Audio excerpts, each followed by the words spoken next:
I'd like to give you a little bit of a background story of digital payments. First of all, if we talk about digital payments and cryptocurrency, a lot of people will ask, what is it? Well, in short, it is actually digital money that can be transferred virtually at no cost to anyone, or at very little cost, and it can be transferred anywhere in milliseconds. Put another way, cryptocurrency is electricity converted into lines of code with a monetary value. In the simplest of forms, cryptocurrency is what is today referred to as digital currency. And if we go a little bit back in history, in early 2009, to be more specific, in January 29, the first cryptocurrency came actually about. And today it's gone crazy out in the market because so many people see where digital money is actually going. So in 2009, digital currency had a new name, and it was named a cryptocurrency. The first one that actually came out was something that was called a Bitcoin.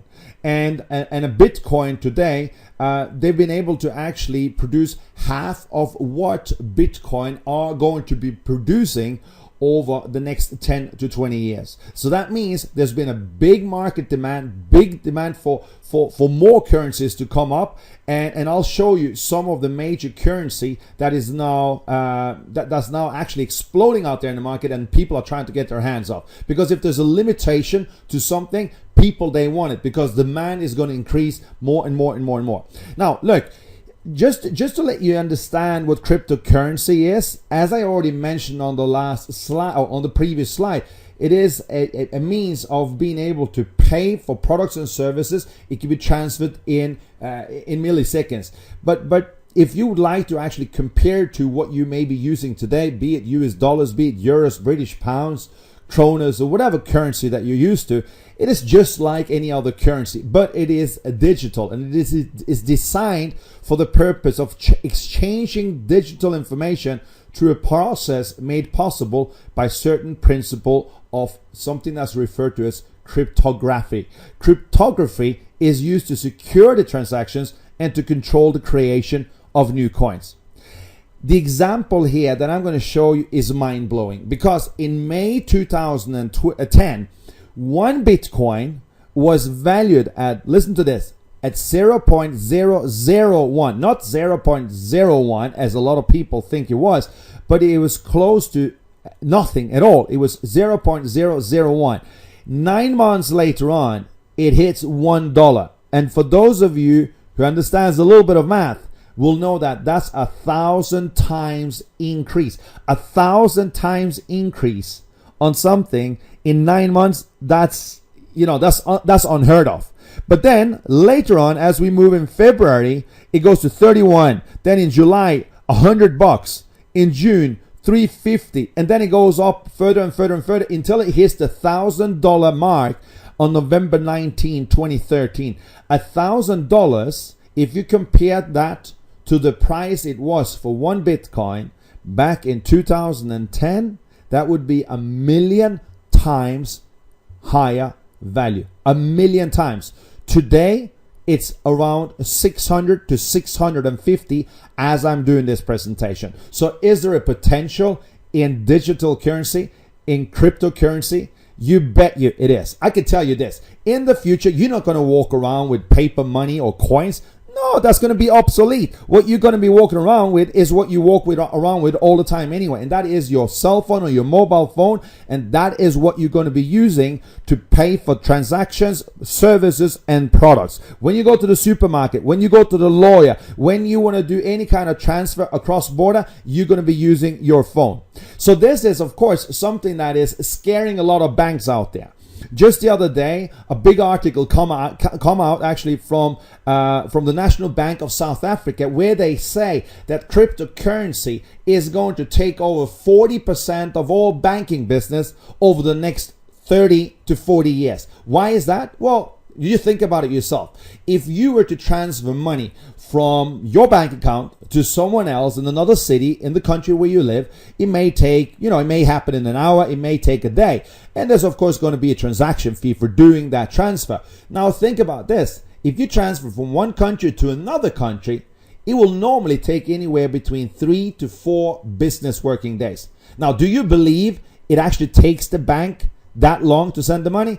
Of course it doesn't. What happens is that the bank is keeping the money so they can put it into the forex market, or they can make interest on your money. That's how banks make money. So of course this is, something that scares a lot of banks out there, but they need to get on the wagon as well. So what you see today is that a lot of the major banks such as HSBC, Barclays, they're all now creating their own cryptocurrency, because if they lose the boat here, they're going to lose their business. So this is the thing.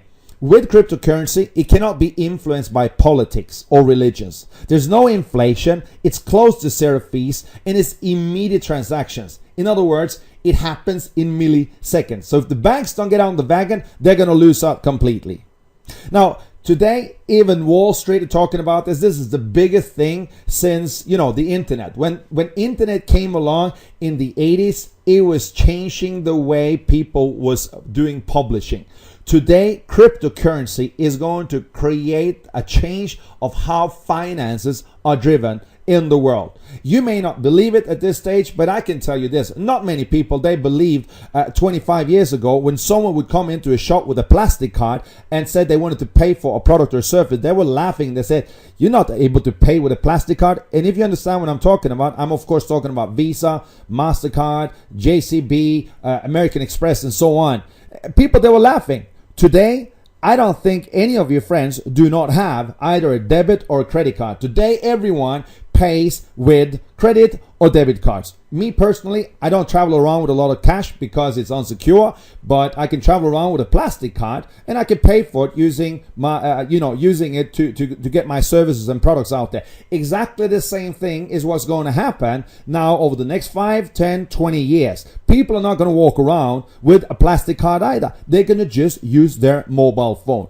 And this is what I refer to as the next generation of the dot-com industry, where millionaires are being made right now. Just to give you some success stories. Here's, back in 2013, there's a man that buys $27 of cryptocurrency. He forgets about it because $27 is not all that much. And then later on, he discovers it 2 years later on that it is worth $886,000. And he buys himself a luxury apartment on $27. There's another guy here, that was on Bloomberg News, where he purchased his first batch of coins, cryptocurrency, at 20 cents a piece.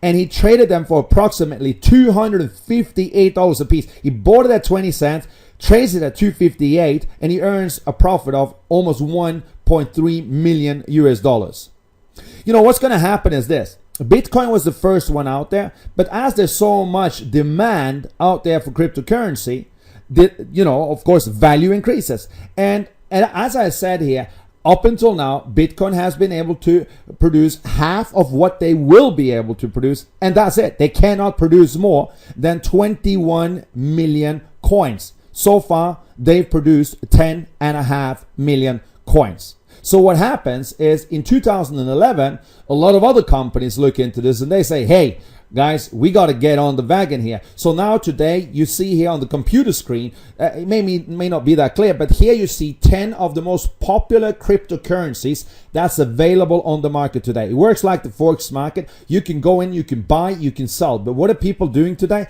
They're buying up. There's so much demand for cryptocurrency because there's limitations to how much can be produced by each different companies. So that's why demand is increasing. So today, there's about 500 different cryptocurrencies out on the market, and more are going to show up in the next few years. So let me explain to you how you produce a cryptocurrency or a coin. It's not something that you would hold in your hand because it's all digitalized. But let me put it into perspective. Let's say you would want to go out and dig for gold. Now, if you find a gold mine, a physical gold mine, you walk into the mine and you start digging, you start mining for gold, and you may spend a week, 2 weeks, 2 months, a year, and all suddenly, jackpot, you find where the gold is. And now once you've found it and you know where it is, it's easy for you to come back and mine again and again and again and again, and you can just go on and you can find the gold. However, now if your friends, family, or other people, they start hearing about this gold mine, what's going to happen is they're going to start bringing their tools, and they're going to go out there, start mining as well. Now they're going to be maybe 1,000 people, there's going to be 10,000 people, and the more people that starts mining, the more difficult it becomes to find the gold, because there's going to be limited gold in the mine. In cryptocurrency, we call something mining as well, where you don't actually use your tools to stand there and hack, but what you do instead, you solve math problems, and you let computers do that. You have computers and electricity, and you have software, and this is what's happening. It is a process by which transactions are verified and added to a public ledger, known as something that's called a blockchain, and also the means through which new coins are released. And anyone that has access to the internet and that has, suitable, strong enough, resourceful enough hardware, computers, can actually participate in the mining. The participant who will first solve the puzzle, a mathematical challenge, gets to place the next block on the blockchain and claim the reward. The rewards which incentivize mining are both the transaction fees associated with the transactions compiled in the block, as well as the newly released coins. So if you compare it to, just having a data center where you would rent a hosting service for your website, here you would have renting a location where you could do mining, and you would have people on location. So if something happens to the computer, they could go in, they could fix it, get it back up and running, and it produces coins for you 24/7. And again, these are not physical, these are virtual. It's legal. It's now been done worldwide, and that's why so many people are starting to do this. However, it's becoming more and more difficult, so that's why people are starting to look for mining centers that has both the resources, the capabilities, and that has the appropriate software and hardware, and the good enough software engineers that knows how to solve the puzzles. So, if you look at Bitfury, which is a company, is now investing $100 million in a brand new cryptocurrency mining farm. Why? Because there's so much demand. BitPay is headed to the moon, it's being said, where Richard Branson from the Virgin Group invests over $30 million. Today, some of the world's largest venture capital firms can't get enough of cryptocurrency. They're all investing into the market. And MTG Capital is to launch a new hydro-powered crypto coin mining operation. Even Siemens, they're developing a business unit that would include a blockchain application center where they invest $1 billion.